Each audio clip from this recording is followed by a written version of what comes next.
The Museum Society, London, the 20th of April, 1900. Dear Mr. Carswell, I have received your letter of the 18th of April. The Museum Society is not interested in your book on magic. I told you this in my earlier letters. Please do not write to me again. I will not reply to any more of your letters. Yours sincerely, C. Dunning, Secretary. Mr. Dunning finished writing and signed the letter. Carswell had written a book on magic. He wanted to give it to the Museum Society to keep in their library. Dunning was the secretary of the society. He thought that the book was nonsense. He did not want Carswell's book in the Museum Society library. 2 days later, Dunning was going home on a tram. He was tired. He looked at the advertisements in the tram. Advertisements for soap, chocolate, and biscuits. There was a strange notice opposite him. It was written in large blue letters. In memory of John Harrington. Died the 18th of September, 1899. He was given 3 months to live. Dunning touched it. It was part of the window. It was inside the glass of the window. Dunning looked again. The notice had disappeared. The next day he was walking along Piccadilly. A man came up to Dunning and gave him a piece of paper. Dunning suddenly felt cold. He looked at the piece of paper. There was a name on it. The name was written in large blue letters. Harrington. Dunning did not have time to read any more. The man took the paper out of Dunning's hand and ran away. He disappeared into the crowd. Dunning was surprised. Dunning went into the British Museum reading room and sat down at a desk. He took some papers out of his briefcase and started to read. A large man with a round face walked past the desk. He knocked Dunning's papers onto the floor. "I am very sorry," he said, and picked up the papers. He handed the papers to Dunning and said, "These are yours, I believe." Dunning was angry. "Yes, thank you, sir," he said, and took the papers. He suddenly felt cold. The man with the round face gave an evil smile. He left the reading room quickly. Dunning felt unwell and decided to go home. Mr. Farrer, a friend of Dunning, came across the room. "Are you feeling all right?" he asked. "No, I'm not feeling well," Dunning replied. "What did that man say to you?" Farrer asked. "Do you know him?" "No, I don't," Dunning said. "That man's name is Carswell," said Farrer. "He's an evil man." Dunning was surprised. "Why do you say that?" he asked. "It's a long story," Farrer said. "Let's go and have lunch together." Dunning put his papers in his briefcase. The two men left the reading room and walked out into the street.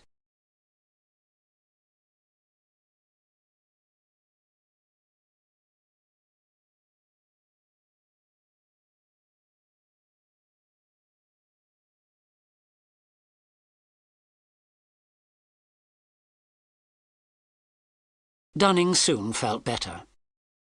As they were eating lunch, Farrer told Dunning about Carswell. "I live near Mr. Carswell," he said. "Carswell owns a big house with a park called Lufford Abbey. The village children often played in the park. Carswell didn't like children playing in the park. He chased them from the park many times, but they always came back. One day, Carswell invited all the village children to a tea party. The schoolmaster was very surprised. He took the children to Lufford Abbey after school. Carswell gave a film show. The first film showed a wolf with long teeth and sharp claws. Carswell made horrible animal noises, and the younger children started to cry. Then there was a film about a small boy in a park. It was Lufford Abbey Park, where the children liked to play. The boy was followed by a horrible white creature. The boy ran away, but the white creature caught the boy and ate him. The children were all very frightened. The children's parents were very angry with the schoolmaster and with Carswell, Farrar went on. But Carswell got what he wanted. No children play in Lufford Abbey Park any more. How horrible, said Dunning. Then he asked more slowly, Do you, or did you know, Mr. John Harrington? You mean John Harrington who died last year? Farrar asked. Yes, said Dunning. Tell me, how did Harrington die? He fell out of a tree, said Farrar. Out of a tree? How strange. What was he doing in a tree? Dunning asked. No one knows, Farrar said. John Harrington was going along a country road late at night. The police said he was running. He dropped his hat and climbed a tree. Then he fell out of the tree and broke his neck. How do you know the story so well? Said Dunning. I heard the story from his brother, Henry, said Farrar. You remember Henry Harrington, don't you? You were at university together. Henry lives not far from here, in Piccadilly. Dunning went straight home after lunch. He found a note on the door of his house. It was from his doctor. Dear Dunning, bad news. Both your servants are ill. I believe they ate some bad fish. They are in hospital. Please come to my house. Dr. Mallows. Dunning went to Dr. Mallows' house. The doctor told him what had happened. Your servants bought some fish from a man in the street, the doctor said. They told me the man was selling fish to all the houses in the street. It is strange, but no one else is ill. The picture sequence from the cinema has finished. You can look at it once more if you want. Dunning spent the evening at Dr. Mallows' house. It was nearly midnight when he went home. He was alone in the house. He went to bed, but he could not sleep. He heard noises, small noises, clocks ticking, doors creaking. He thought he heard noises on the stairs. Was someone coming up the stairs? He got out of bed and put his ear to the door. He heard nothing. He opened the door. He stood looking and listening in the dark. A warm wind came into the house. The wind moved past his legs like a cat. He turned on the light switch. Nothing happened. The electricity was not working. Dunning kept a candle beside his bed and a box of matches under his pillow. He went to the bed and put his hand under the pillow. He did not feel a box of matches, but he felt a mouth with sharp teeth and fur. He was so frightened that he ran out of the room. He locked himself in another bedroom. All through the night he listened for noises outside the door. He could not sleep. In the morning he opened the door carefully. He looked in his bedroom. He saw nothing unusual, but he was still very frightened. He decided not to stay in the house. He dressed quickly, packed a suitcase, and went to stay at a hotel in Piccadilly. He sent a message to Mr. Henry Harrington. Harrington came to the hotel in the evening. They ate dinner together. Dunning told Harrington about the strange things that had happened. He asked Henry about his brother, John Harrington. My brother, Harrington began, became very strange.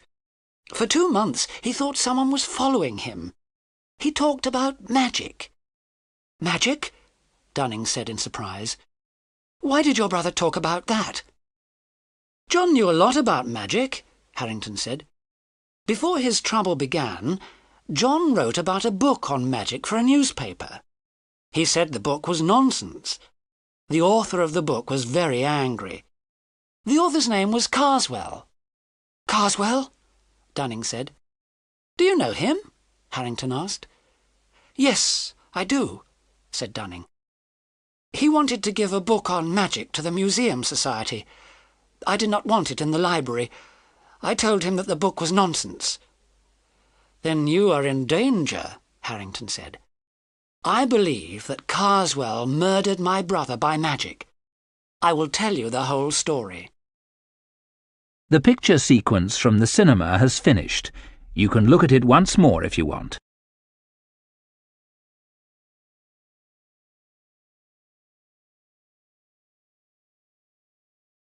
The two men finished eating. They sat drinking brandy and smoking cigars. Carswell was very angry because John had said the book was nonsense, Henry Harrington went on. Then one evening, something strange happened. John went to a concert. He dropped his program. A man picked it up and gave it back to him. When John came home, he opened the program. There was a piece of paper inside.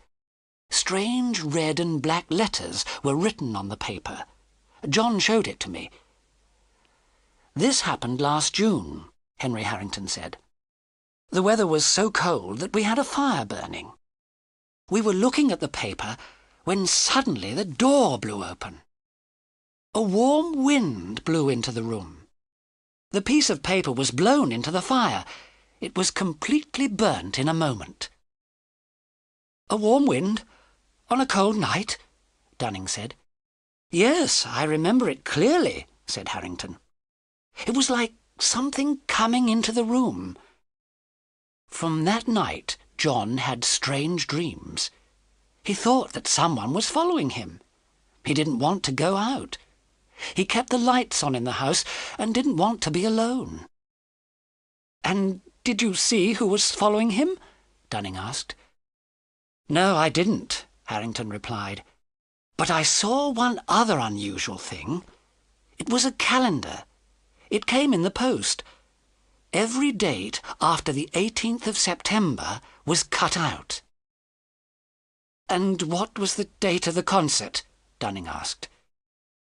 It was the 18th of June, 3 months before my brother died, Harrington said. And your brother died on the 18th of September on a country road? Dunning asked. Yes, said Harrington. He was running away from something. The police say he broke his neck when he fell from the tree, but I think he died of fright. But you told me he was afraid to go out of the house, Dunning said. Why was he walking along a country road at night? Because about 10 days before he died, the trouble stopped, Harrington said. John felt well. Nothing was following him. He decided to go to the country for a rest. I see, said Dunning. Did your brother think Carswell was making this trouble? Yes, he did, Harrington replied. John remembered Carswell's book on magic. The book told of a way of killing enemies. A magician gives a paper with magic writing on it to his enemy. A devil or demon follows the enemy and kills him. But can the person escape? Dunning asked. Yes, he can, said Harrington. He can escape if he gives the paper back to the magician. My brother couldn't do this because the paper had been burnt. So you must be very careful. You must not take anything from Carswell. But I have, Dunning said and stood up. He handed me my papers in the museum. Then we must look at those papers immediately, said Harrington. The two men went quickly to Dunning's empty house. The servants were still unwell. The electricity was still not working. The house was in darkness. Dunning lit a candle. He was afraid. He thought that there was someone in the house. Someone was waiting for him. He opened his briefcase and took out his papers. He had not looked at them since he left the museum. He looked through the papers. Suddenly, something moved. A piece of paper jumped into the air and flew towards the candle. Henry Harrington was quick. He caught the paper before it was burnt. He looked at it by the light of the candle. He saw the strange black and red letters. "Look at the writing," he said to Dunning. "It's the same as the writing on the paper given to my brother." "What do we do now?" Dunning said. "We must give the paper back to Carswell," Harrington said. "What day did you get it?" "Yesterday," Dunning said. "The 23rd of April." "Then we have 3 months," said Henry. "We have until the 23rd of July. The picture sequence from the cinema has finished. You can look at it once more if you want.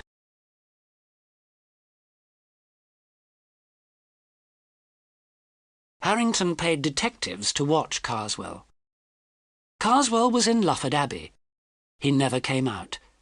The problem was how to get into Lufford Abbey, or how to get Carswell out. There was no way of getting in. No visitors ever came to Lufford Abbey. They tried to get Carswell out of Lufford Abbey. They sent invitations to Carswell. They put other people's names on the invitations. They invited Carswell to dinners and to meetings. Carswell refused all the invitations. He never left Lufford Abbey. April passed, and so did June, and most of July. On the 20th of July, Dunning knew he was going to die. He wrote letters to his friends, and he wrote his will. That evening, a telegram came from the detectives who were watching Carswell's house. Carswell leaving Victoria Station by boat train for France on Thursday night, 22nd July. "Now we can find a way of giving the paper back to Carswell," Harrington told Dunning. "We can get on the train and sit near him." "But I must give the paper back myself," said Dunning. "Carswell knows me. How can I do it?" "Listen," said Harrington. "I have a plan. You must wear a false beard and different clothes. I will get on the train at Victoria Station. I will find Carswell and sit near him. The boat train stops at Croydon. You will get on the train at Croydon and sit near me. We will be on the train together with Carswell. We will find a way of giving him the paper." Dunning waited at Croydon railway station. He was worried. The boat train was late. When the train arrived, Harrington was looking out of a window. Dunning got on the train. Harrington was sitting in the same carriage as Carswell. Dunning sat down and opened a book. The paper was inside the cover of the book. Dunning did not look at Harrington, but Carswell looked at both men carefully. Dunning was wearing a false beard and a large hat. Carswell stood up. He left his coat on the seat. He went out into the corridor to smoke a cigar. Dunning was going to pick up the coat, but Carswell turned round suddenly. He looked at Dunning very carefully, then sat down again. The minutes passed. The train was getting nearer and nearer to Dover. Dunning was hot and frightened. How could he give the paper back to Carswell? The picture sequence from the cinema has finished. You can look at it once more if you want. The ticket collector came down the corridor. He looked at Dunning's ticket from Croydon. Carswell took out a wallet and showed his ticket. He put the wallet on top of his coat. Harrington stood up and knocked Carswell's coat onto the floor. Carswell's wallet also fell onto the floor. "I'm very sorry," Harrington said, and picked up the coat. At the same time, he kicked the wallet towards Dunning. He held out the coat to Carswell and said, "Here you are." Carswell did not take the coat. He looked at Harrington with a look of hate. Dunning picked up the wallet from the floor while Carswell looked at Harrington. Harrington put the coat down on the seat beside Carswell. Then he turned and showed his ticket to the ticket collector. As the ticket collector left, Carswell jumped up and followed him. "Excuse me," he said. "Can I get a porter at Dover to take my luggage to the boat?" "Of course, sir," the ticket collector said. "We'll be at Dover in 5 minutes." Dunning quickly put the paper in Carswell's wallet. Then he dropped the wallet on the floor. Carswell came back to the carriage. "Is this yours, sir?" Dunning asked, picking up the wallet. Carswell looked at the wallet in Dunning's hand.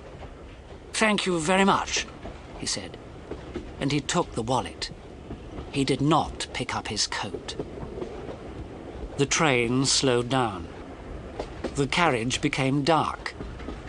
A warm wind started to blow. The train stopped at Dover Station. Carswell got off the train as soon as it stopped. "Porter!" he shouted. A porter came running. "Porter, take my luggage and my coat to the ship." He looked back at Harrington and gave an evil smile. Then he walked towards the boat. Dunning and Harrington waited on the platform of the station. The porter took Carswell's luggage to the boat.